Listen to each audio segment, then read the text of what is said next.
Half a world away in the Philippines, Pilar is located on the remote southern end on the island of Luzon. Sitting in the shadow of the Mayon volcano, Pilar is over an hour's journey over winding roads from the main city of Legazpi.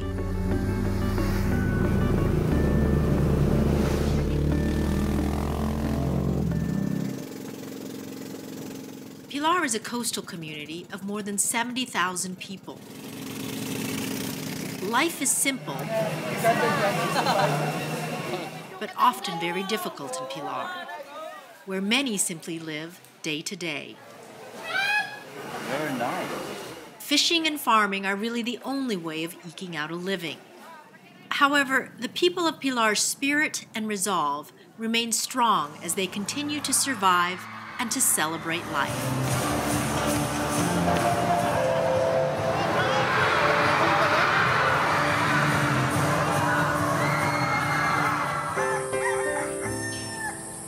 Until 2008, Pilar had no medical facility or hospital.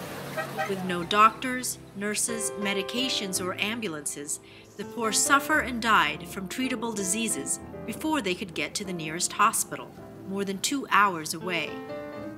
Children routinely die from malaria, dengue fever, dehydration, and even infestations, and mothers have no prenatal care. Even in the age of advanced medical technology, the simplest of medical treatment is beyond the reach of those living in Pilar. Medical Missions to Pilar, however, is changing that.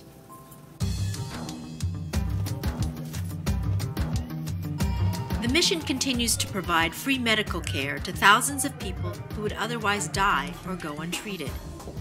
In 2011, MM2P held 2 free medical missions for the people of Pilar.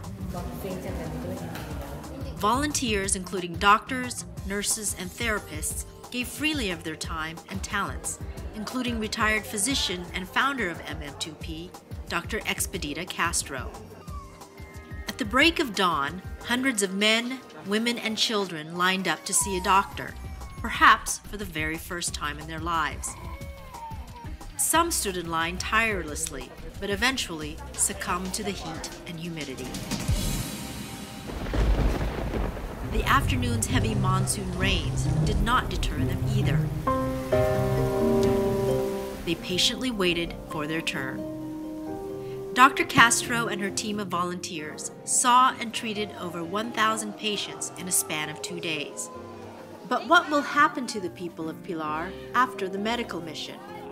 Right now, MM2P can only provide a part-time physician and nurse. Free medicine will be distributed as long as it's available, but we know it is not enough. MM2P also hosted free feeding programs for the children. With the help of Bethesda International, MM2P continues to have a weekly feeding to malnourished children and parents. MM2P provides a supplemental meal complete with micronutrients to help combat malnutrition, physical and mental retardation. MM2P is thankful for the help it receives from Rotary Club and BCBP, and the mission continues to work with the local government and private companies to continue this program to help feeding the people that need it the most.